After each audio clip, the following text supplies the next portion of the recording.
Hello, this is Joe from Nerd in Korea. We are doing our second budget deck tech. This time, Karumonix the Rat King. This is a little bit more of a sketchy one, I think, because, yeah, I wouldn't just pull this out and play it at any time. Run it past people first, okay? Or at least some of the mechanics, but I'll talk about that in a second.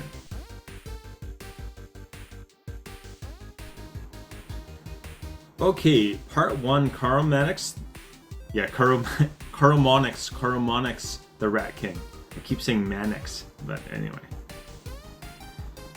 Okay, he has Toxic 1, or I'll take a step back even, and he costs 1 and 2 black for a 3/3. He's a Phyrexian rat, so, you know, the worst kind of rat, really. And other rats you control have Toxic 1. Okay, this is his big ability, right? Giving all rats Toxic 1 is just like, that's pretty much your game plan right there. That tells you what you're doing. And when he enters the battlefield, you look at the top 5 cards of your deck, take all rats out of it, and put the rest at the bottom. Once again, this is very rat-oriented, very rat-typal or kindred, or whatever you want to call it. Anyway, the design objectives for this, first of all, budget, I think I did okay on that. It's $48.35.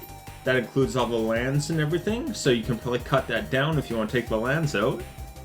The design objective, I want to make a deck with all the main rat strategies. I recently did a series on rats, a 5-part series, and 3 of them were looking at the different main rat strategies, which are discard, token, and infect. Okay, infect is the one that stands out. It's not a popular mechanic with many people. It is kind of like changing the win condition, so I feel like it's understandable that people don't like it, but yeah. If you're going to play it, definitely at least check with your pod before and say, hey, how does everyone feel about impact? You know, do we need some kind of like fine-tuning of that rule or something? Because yeah, it is basically giving everyone 10 hit points instead, and yeah, hit points that can be removed by proliferating. Not super cool sometimes, I think. Against the right players, though, I think this is ideal. Yeah, if you've got those players that like to use kind of underhanded mechanics, have at her, buddy. Anyway, the price is determined using the TCG player market value, and you can check the description on moxfield.com. Okay, I have the complete deck list. A link is in the description, and you can actually order the whole thing off TCG just by going to the Buy It section. Anyway. Okay, once again, he is Rat Kindred, or Rat Typal, whatever you want to call it. I almost feel like rats are to black what elves are to green. Like, elves have a lot of, like, mana dorks and land ramp and, like, token producers. And then, yeah, that's more what green is about. And then this has, yeah, this has the discard, infect, and all of those kind of things that go really well with black strategies, I think.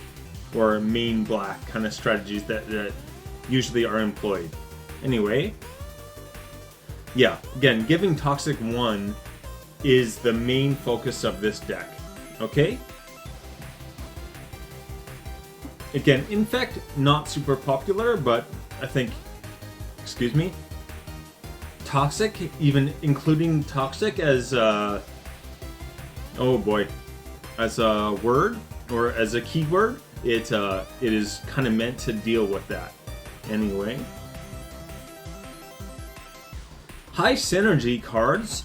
Ogre Slumlord, first of all, is one I want to look at. Whenever another non-token creature dies, you may put a 1/1 black rat creature token onto the battlefield. Very good, right? Kind of wish it didn't say non-token creature, but yeah. You are going to have, this deck has multiple ways, at least 4 ways I can think of, to get creatures back out of the graveyard. So you're going to be able to keep popping things back out fairly easily, at least. And so you can get a lot of value out of that. First of all, as a token generator. But his second ability is the real gem. Rats you control have Death Touch. Okay, so your commander is giving all rats Toxic 1, and this guy's giving all rats Death Touch. So your opponents can be like, oh, do I want to take poison counters, or do I want my creatures to die to Death Touch, right?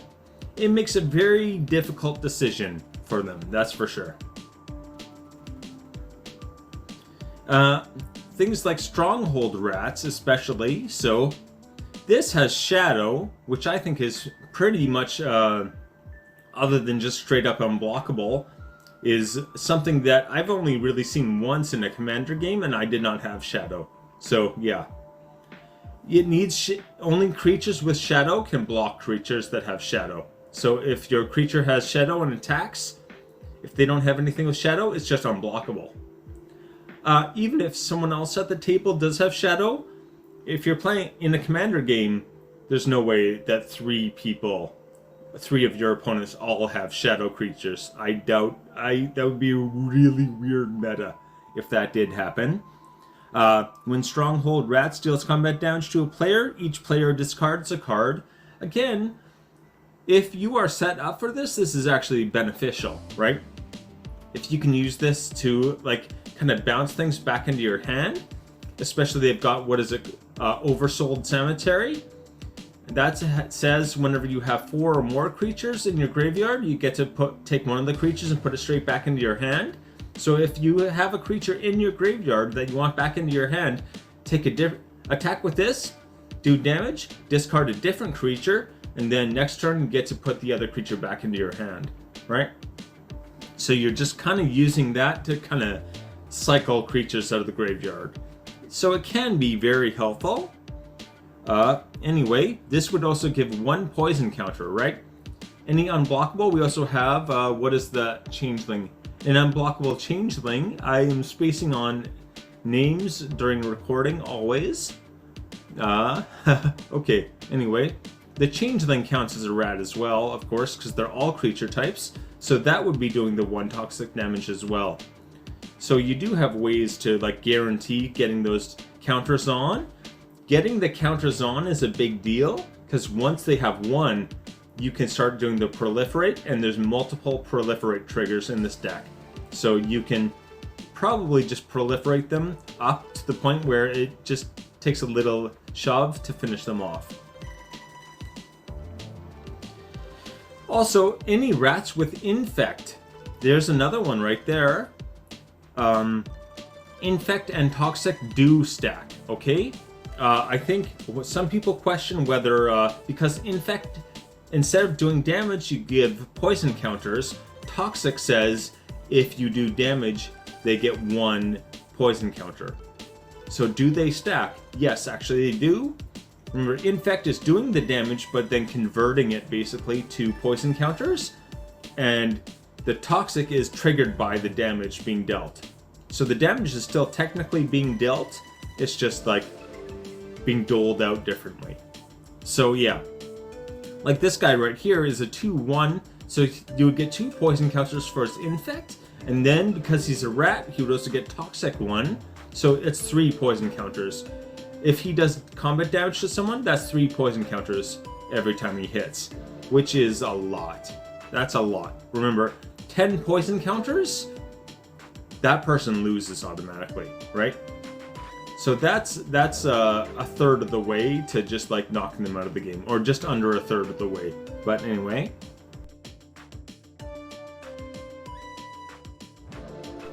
Okay, part 2, deck objectives, right? How does this win? What do you want to do? This is once again a pretty simple plan, I think. First of all, make rats and play rat tokens. Get poison counters on all your opponents if possible. Once there's poison counters on them, you can just proliferate. And once you proliferate, even if they have 1 poison counter originally, if you proliferate 9 times, which is a lot, you win. Everyone else is dead. Anyway, yeah. Remember, 10 poison counters, right? As soon as someone has 10 poison counters, they lose the game. straight up out of the game. Which is partly why it's not a popular mechanic, but anyway. Poison counters are also nice because you can't really remove them easily, right? You can gain hit points back, but even if they gain the hit points back, they still have the poison counters, right?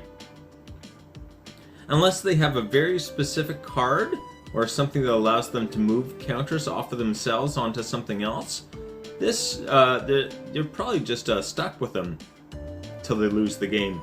You almost need a deck that's really specifically made to deal with infect to be able to manage these well. Anyway, first up, yeah, they're getting the rats down. Play your rats. Play your commander. Your commander does a lot of work on making sure you have rats, right? As soon as you play your commander, you look at the top 5 cards of your deck, you take out the rats, and everything else goes to the bottom, right? So you're going to be able to put rats into your hand whenever you play your commander.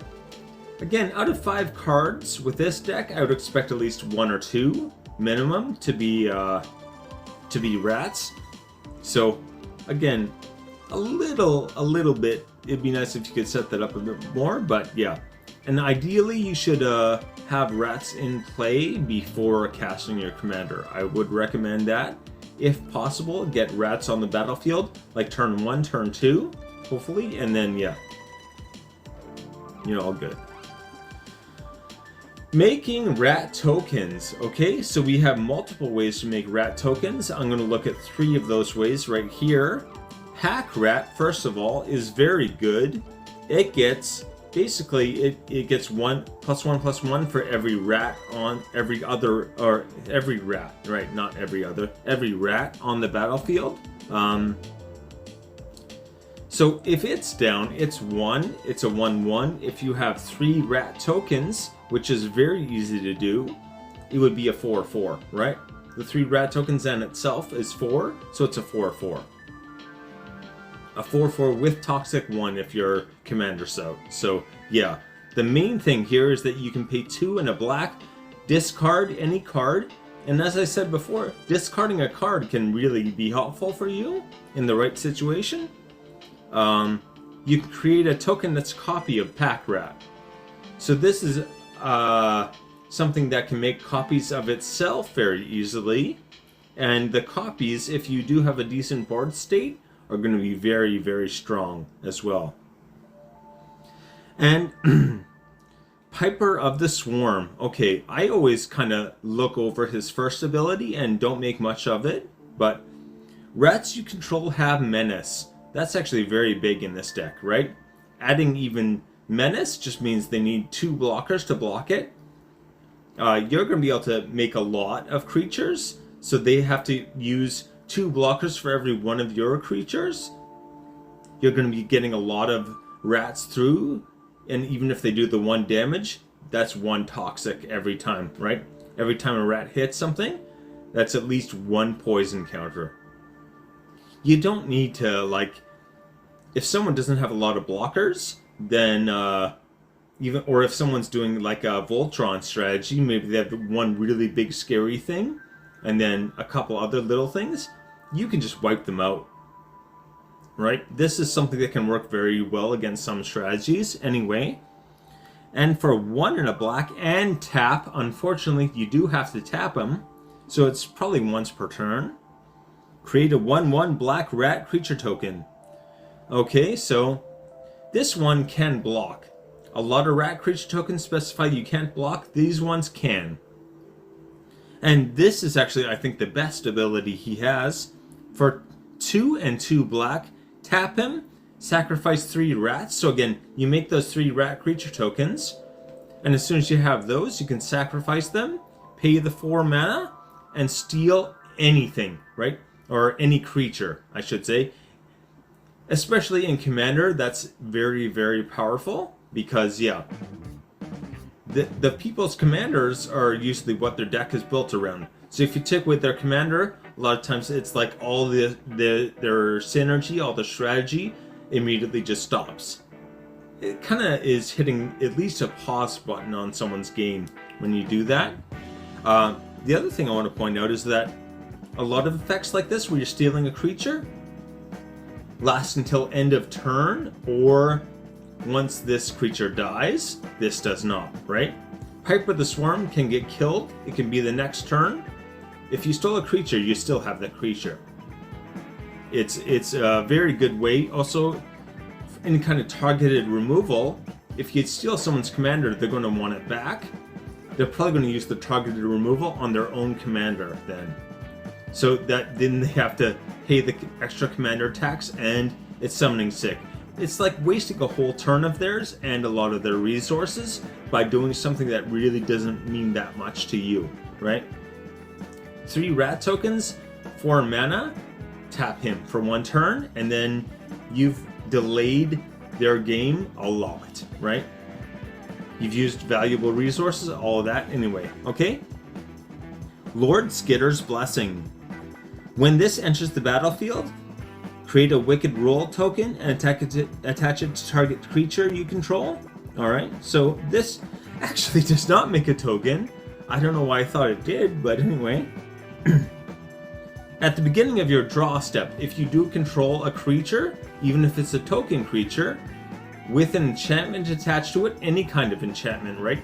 Any aura attached to the creature, you are going to be drawing an extra card and losing 1 life, right? So yeah, drawing 2 cards instead of 1 is worth the 1 life for sure. Almost all the time, I think. Okay, poison counters. This is kind of our number 2 on our strategy list. Deal damage with rats, deal damage with infect creatures, and proliferate. Alright, so these are the 3 kind of like cornerstones of that. I guess cornerstone would be 4, but anyway. So give poison counters. There's just lots of ways to automatically give poison counters in this deck as well. So Ichor Rats is a great example. They are a rat and they have infect. So remember, they're going to have infect and toxic 1, and when they enter the battlefield, all players get 1 poison counter, including you, which is a bad thing. But once you start proliferating, remember, just don't pick yourself. You can choose what poison or what counters you're doubling or adding 1 more of. Don't choose your own counter, and then hey, no problem, right? Phyresis Outbreak. Each opponent gets a poison counter. Then each creature your opponents control get -1/-1 until end of turn for each poison counter that its controller has. This is another card where, like, the more poison counters you get on everyone, and you start proliferating, then you can use this and just wipe out their boards, right? It's a one-sided board wipe that is kind of extra salt in the wounds, just because, like, you're also giving them another poison counter. So hopefully, you know, you've already got more than 1, so you're not just killing their 1/1s, but this is something that does get better and better. As the game progresses, it doesn't lose momentum. A lot of cards kind of get weaker throughout the game compared to the rest of the board states. This one just keeps getting stronger with the more poison counters that are on the board. Finally, Tainted Strike. So if you see one of your attackers is getting through, especially if like you've got rat tokens, and if you buff them up somehow, again, there's multiple ways to do that. So if your rat token, say your 2/2 token, is now, your 1/1 token has got +1/+1 for selling, and making it a 2/2, you can cast this on them, and then Tainted Strike gives them infect and +1 damage. Alright, so there are 3/2. They're going to be doing 3 infect damage, 3 poison counters, and they have toxic 1. So that 2/2 is doing 4. This turn, all of a sudden, it's doing 4 poison counters. Again, 10, they're out of the game. 4, that can probably finish off someone. This is potentially a great finisher. And speaking of finishers, this Caressa Phyrexia. Target player draws 3 cards, loses 3 life, and gets 3 poison counters. Okay, this is something you want to save to just, like, for when someone has 7 poison counters, right? as soon as they have 7 poison counters, you can just take them out of the game with this. This is a great kind of finisher. If you played the whole game and there's one person left, hopefully they have a bunch of poison counters already. You throw this on them, and then hopefully that's enough to just get them out of the game. Another reason to try and get all of your opponents having poison counters is that, yeah, once they get to that 7, the point where there's 7, you can fairly easily nudge them over and take the win. Proliferate. You've got tons of proliferate on this. I'm showing 3 of them. There's a lot more, okay? These are 3, I think, important ones. So, Blight Belly Rat has Toxic 1. Again, okay. Your commander does that anyway, but when Blight Belly Rat dies, proliferate, right? Anytime he dies, you're going to proliferate. So give everyone else 1 more of any counter. Or also your creatures, if you've got like +1/+1 counters on any of your creatures, you can give them 1 more, or anything like that. So it gets out of hand pretty quick. Especially remember, you're going to be able to pull things out of your graveyard, so this should be near the top of your list for things you want to put back in your hand from your graveyard. If you've got Oversold Cemetery, you're going to be hopefully putting this back in play. Maybe sacrificing it to like Vampiric Rites, drawing a card off of it, and then, yeah, playing it again the next turn. Just over and over and over. Okay, anywho, Contagion class enters the battlefield, put a -1/-1 counter on a creature. This is great because you can, the -1/-1s are counters, right? So you can proliferate those as well. Basically, you can slowly kill a creature, anyone you want, by using basically the same mechanic you're using to win the game. So this is, the synergy here is very good. Both Karn's Bastion and Contagion class here do have Proliferate for tapping, but they cost 4. Okay, so it's expensive, but it might be worth it. If you do have, it is an ability, so you can trigger it on another player's turn. If you have 4 open mana and it's coming back to your turn on the previous player's end step, do it, right? Get the extra 1 in, why not?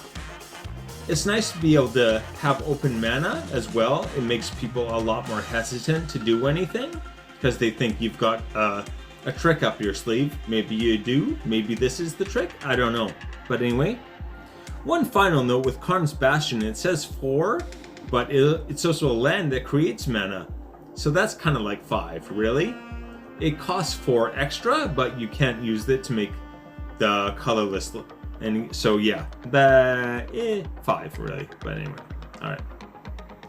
Alternate win cons. This deck has several ways to do auto damage while your opponents are worrying about poison counters. I think your opponents will be very focused on how many poison counters they have, and maybe not worrying about their hit points so much.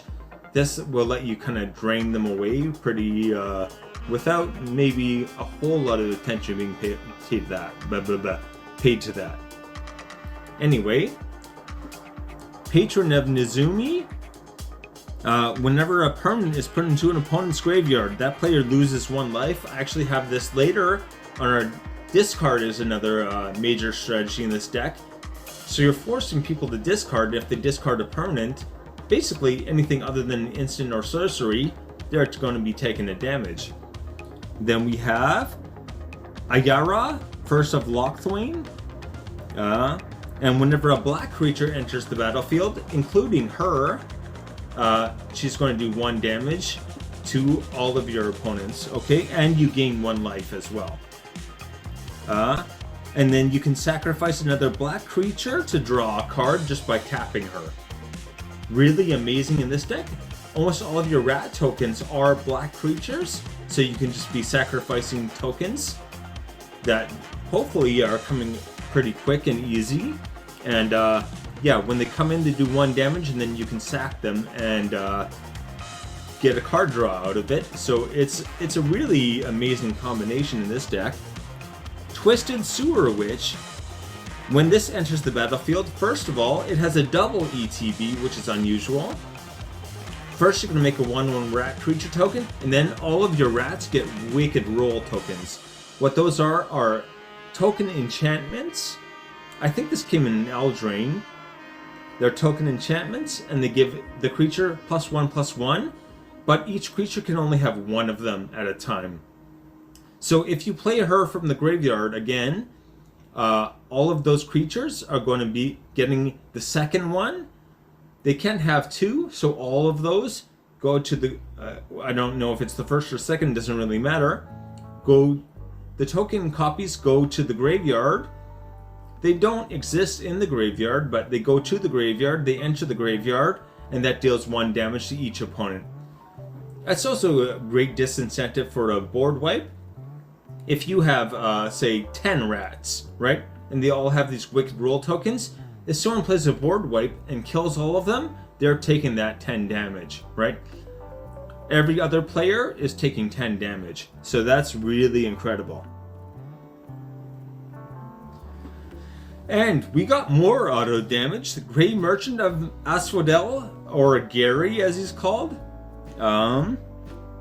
Your devotion to black, right? How many black pips or how many black mana symbols there are on your board. You count those, and each player loses life equal to your devotion, and then you gain life equal to the life lost this way. Okay, so especially in Commander, you got 3 enemies, even if you only have... He has 2 even. So let's say you have 6 in total on the battlefield, which is very low. They're each taking 6 damage, and you're healing 18, right? You're gaining 18 life off of this. Once again, get him out of your graveyard, play him again. We also have Populate on 1 enchantment. You can sacrifice any creature you want. It can be a token creature, and you can populate and make a copy of him, and then he's going to the token copy of him will do it again as well. When it enters the battlefield, it still has its ETB. Whew! Oh boy. But anyway, Mirkwood Bats can do so much work in this. Whenever you create or sacrifice a token, each opponent loses 1 life. There's a lot of ways to sacrifice things in this deck that can give you value, and especially with tokens, that's crazy because you make the token, everyone takes 1 damage, or your opponents take 1 damage, then you sacrifice the token and get some kind of bonus, and because you sacrificed it, everyone takes 1 damage. Especially with things like treasure, there aren't a lot of ways to make, well, food. I think in this deck is food. Old Flitterfang, I think it's called, can make up to 4 every turn, so you can keep making these automatically just by your opponent's creatures dying. You will be making them, and then you can sacrifice them or just make them and do the 1 damage for free, or also sacrifice them, gain 3 life, and everyone else loses 1 life when you sacrifice it. Real crazy. Foul Tongue Shriek. Target opponent loses 1 life for each attacking creature you control, gain that much life. Once again, I would want this as kind of like a finisher, right? You can choose an opponent that has low life, attack him with, you know, enough creatures that, like, if he has 10 life, attack him with 10 creatures, cast this, okay? Take him out of the game. The attack never even goes through, so you don't have to worry about blockers killing your stuff, because they're out of the game. Player removal is the best removal.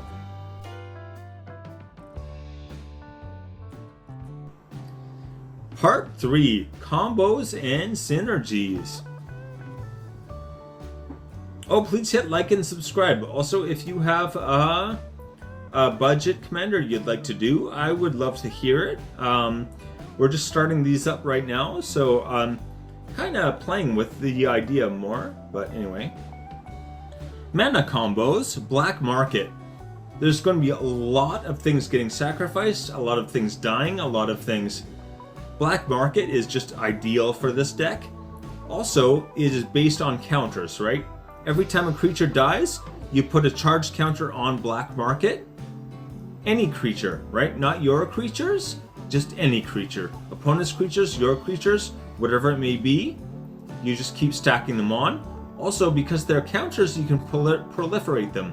Alright, so this is another thing that goes with your proliferate strategy. Yeah. You can just keep creating basically more and more mana. This adds 1 black mana for everything to your pre-combat main phase. Alright, your first main phase in your turn. For every counter that's on black market, you get a black mana. Very, very quickly, this gets very huge in this deck. Okay? Cage Sun and any black mana source, really. When Cage Sun comes in, you choose black. You have to choose a color.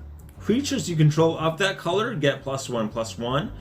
That's almost all of your creatures are going to be black. So just say black, and this is a great buff effect. But also, whenever a land's ability causes you to add 1 or more mana of the chosen color, add 1 additional color. So basically, your swamps are making 2 black mana. That 1 extra mana may not sound like a lot, but like a combo with your basic lands, that's crazy. Okay, even it's not maybe not the most flashy combo in the world, but it's for basic land combo is scary. It's scary. Okay, Wave of Rats. This one I really like because I'd say it's more of a synergy than a combo, but if it deals damage to a player, you can just play a board wipe after that, and yeah, it will come back to the battlefield, right? As long as it does damage to a player, when it dies, it's going to come back the same turn, okay? Immediately come back. Basically, you're going to deal damage with him, right? Then you play your board wipe, you kill him with your board wipe, and he bounces straight back to the battlefield. So it's a way to always have a rat on the battlefield, even when you do a board wipe. That it is supposed to affect you, it does, but yeah, it gives you that. Really good. Nezumi Grave Robber is a great card for taking things out of graveyards. This also lets you take it out of your opponent's graveyards, right? You can take creatures out of yours or anyone's graveyard. Graveyard becomes very much like a resource at that point. It costs 4 and a black to do that, so it's not super cheap, but finding creatures that cost 5 or more mana that are useful, not that hard, especially when you can kill creatures very easily and you're forcing discard from your opponents. You're going to be able to get have a pretty nice selection pretty easily. But anyway, the tricky part is getting him flipped over, right? So he starts on one side and it says remove target card from opponent's graveyard from the game. If no cards are in that graveyard, flip Nezumi Grave Robber. Okay, so basically what you want to do is get them to either have only 1 card in the graveyard or 0 cards in the graveyard, and then you either pay the 2, right? And then you're able to flip him over and start using him to just steal anything you want, really. Again, graveyards are your hand then. Bajuka Bog, Tormont's Crypt, both exile another player's graveyard. These are really great because a lot of exile graveyard effects exile all of your opponent's graveyards. You don't want to do that, right? You want to keep as much kind of value in the graveyards as possible so that you can use it, right? That's your value, not their value. So you're going to exile someone's graveyard, and then you're going to choose that person. You just exiled their graveyard, and then you're going to flip this over, and yeah, for 5 mana, again, mana, this deck is actually pretty good at making black mana. 5 black mana, and it doesn't require tapping, right? So you can do this multiple times in a turn. If you can make 15 mana, you can steal 3 creatures from your opponent's graveyards. Oof, oof, oof. Just salt, pure salt. Voracious Vermin. This is another one I really like because it gets a +1/+1 counter, which lets you proliferate and make even more +1/+1 counters. Also, When it comes in, it makes a 1/1 black creature token that can't block. And anytime another creature dies, and remember, sacrificing creature counts as it dying.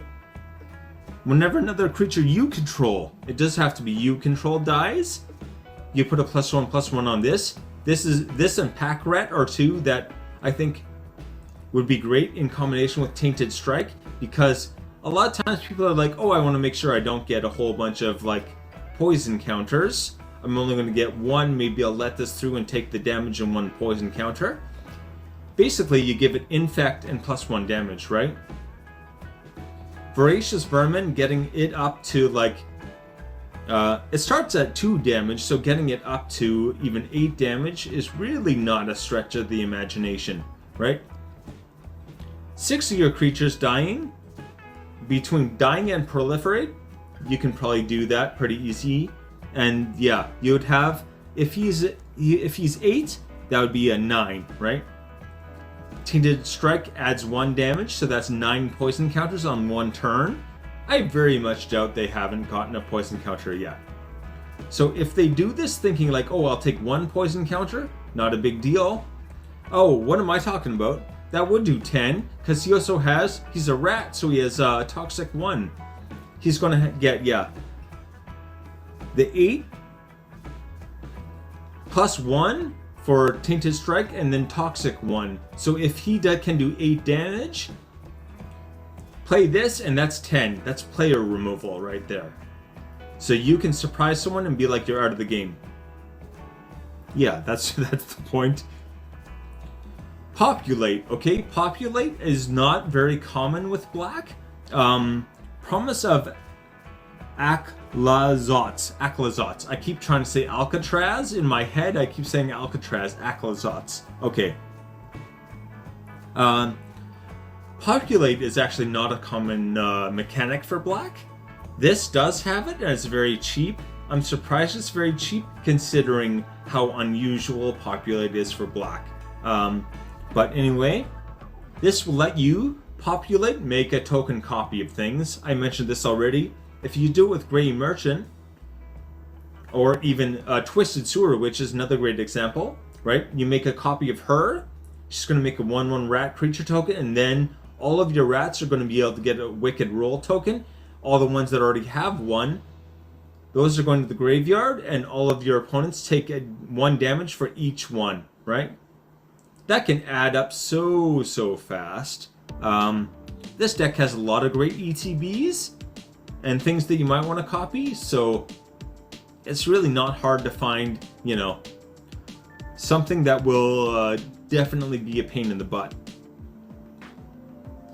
Old Flitterfang and Mirkwood Bats. I actually talked about this one earlier at the beginning of each end step. Again, each word is very important. If a creature died this turn, any creature, not yours, any, right? If 2 other people are fighting, they do combat damage, they have, you know, one of their creatures dies for whatever reason, doesn't matter, you still get a food token. And Mirkwood Bats is going to deal 1 damage to each opponent because you created the token. And then you can sacrifice the token, do another damage, right? And also, if you sacrifice the token, you gain 3 life. Oh, the synergy. Oh boy. Septic Rats and Escape Tunnel. This one I'm only pointing out because it's kind of a weird example. Escape Tunnel, you can sacrifice it to get a basic land. You don't want to do that in this deck. You can sacrifice it to make target creature with power 2 or less unblockable. So what you do with Septic Rats, you want to target someone that has poison counters already, even 1 poison counter, and when it attacks, it's going to get +1/+1, making it a 3/3. But you do this before, right? You do this before you choose the attacker, or you choose the defender, and that when it gets the unblockable condition, it is a 2/2, and then when it attacks, it becomes a 3/3.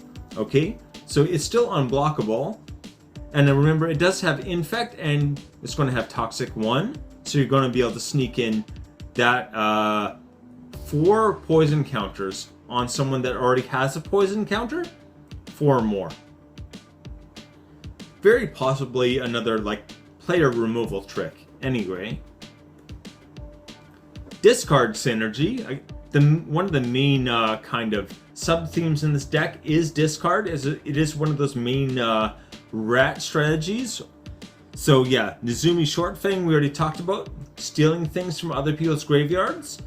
Always fun. Patron of Nezumi. This is an expensive one, but CMC wise expensive, I mean. Whenever a permanent is put into an opponent's graveyard, that player loses 1 life. I need some. That is cold coffee. Ugh. Cold coffee is terrible.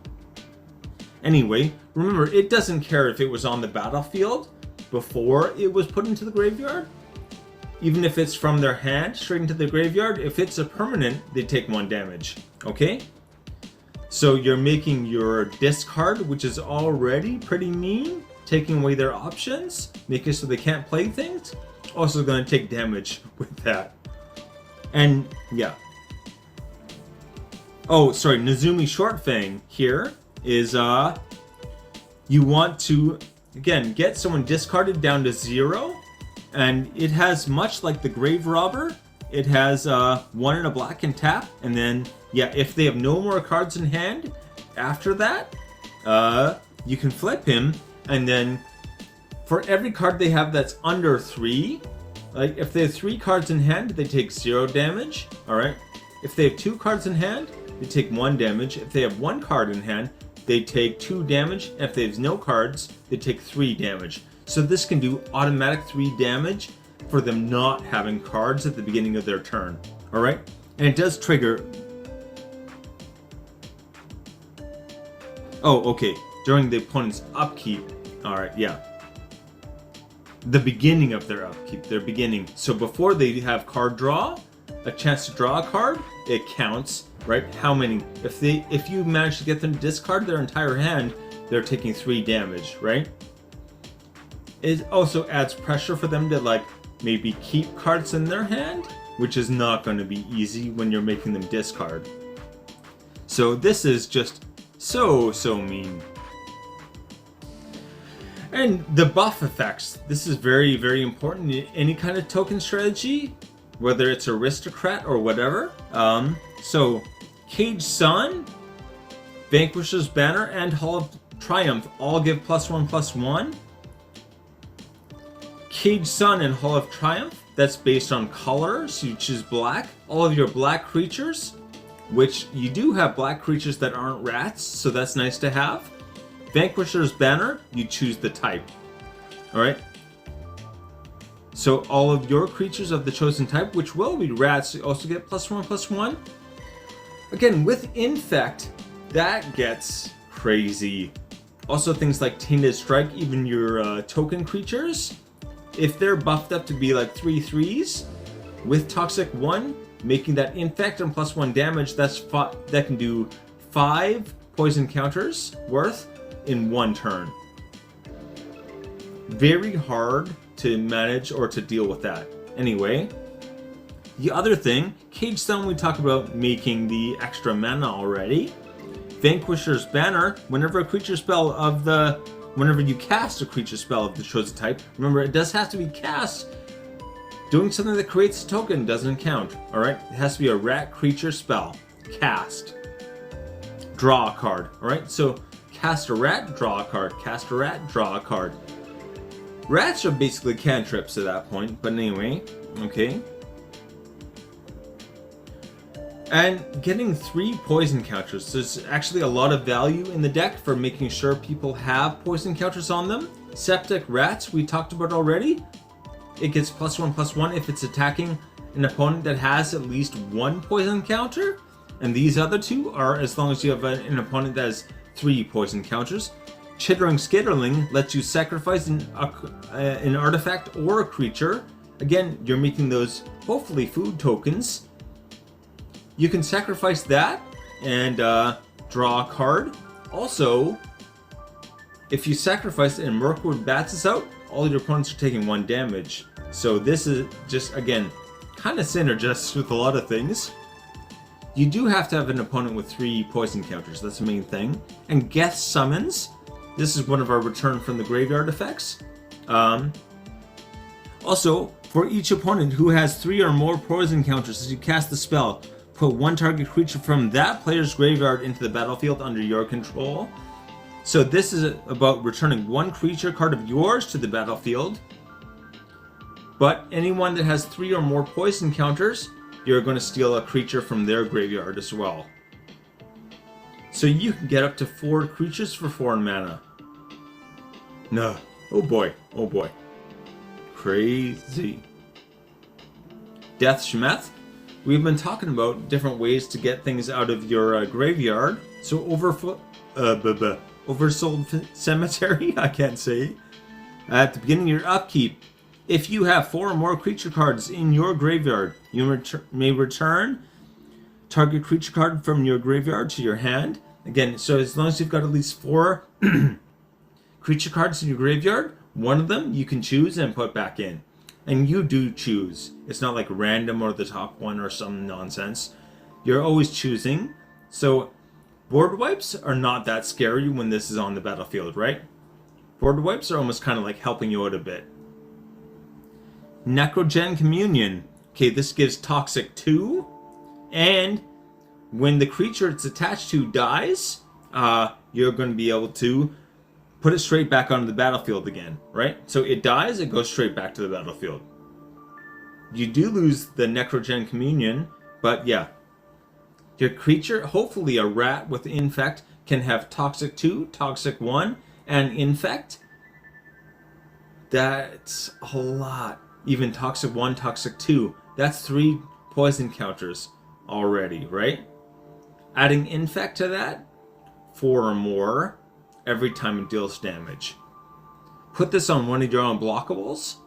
Ideally on one of your unblockable creatures, and that's where it really gets scary, I think.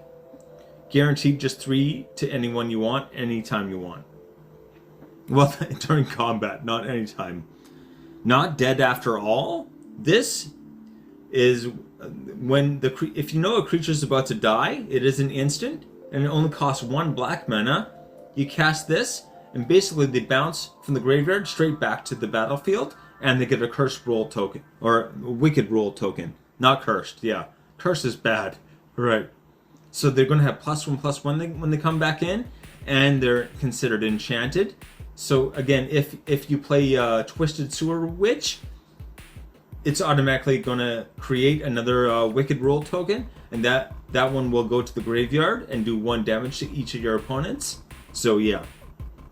Or if you have the Lord Skittering's Blessing, this will count for your extra card draw as well, right?